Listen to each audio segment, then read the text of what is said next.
Assalamualaikum and good morning to everyone. Okay, today we will learn on how to solve limits without using L'Hopital's rule. Okay, so we have fraction form. Okay, the upper one we call numerator, the lower one we call denominator. So it is in the form of polynomial. Okay, therefore we will use this method to solve this limit. Okay. Okay. So first of all, okay, let's look at the denominator.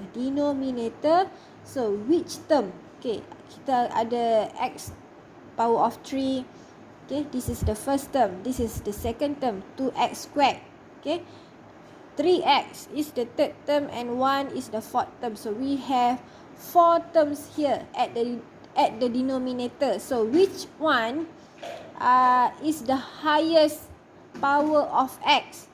So which one of these 4 terms has the highest power of x? So if we look at here, we can see that x power of 3 is the highest one at the denominator, right? So every term at the upper and the lower, every term must be divided by x power of 3. Okay, this is how you solve. Okay, look at here. Okay, the first, second, third, fourth at the numerator will be divided by x power of 3. Same goes to denominator. Okay, denominator, all the terms will be divided with the x power of 3. Okay, the highest the highest power of x at denominator is x power of 3. Therefore, we divided each term in this question with x power of 3. So we got like this one lah. Okay, x power of 5 divided x power of 3, we will get x power of 2. Okay, 7 just leave it here. Okay, yang ni pun samalah, x power of 3 divide by x power of 3, we will get 4 lah. So x power of 2 divided x power of 3, we will get 1 over x. Okay, same goes to every terms lah, just simple division. Okay, so kita dapat dalam bentuk macam ni. Okay, kalau 4 kita kekalkan 4 lah. So 1 over x. Okay, x ni kita gantikan dia dengan negatif infinity. Okay, 1 over negative infinity will be 0. Memang rules dia macam tu lah. 1 bahagi infinity will get 0. Okay, 2 divide by infinity, negative infinity will be 0. Same goes to here, here and here lah. Okay, 1 over negative infinity will become 0. Okay, yang ni pula. Yang ni macam mana? Okay, yang ni 7x squared. So, x kita dekat sini adalah negative infinity. So, 7 darab dengan negative infinity kuasa 2. Okay, negative infinity, when we squared it, we get infinity. Betul? Dapat infinity. Negatif ni dah habis sebab kuasa 2. Okay, so dia akan jadi infinity. Okay, what about kalau negatif 7x kuasa 2? Okay, negatif dia sama dengan negatif 7. Ni contoh lah, contoh lain. Kalau negatif 7x, x ni negatif infinity kan, kuasa 2. Okay, kalau okay, yang ni negatif kan, yang ni asal soalan dia 7 je lah. So ini another example lah kalau ada negatif here. So negatif infinity kuasa 2, we will get infinity, right?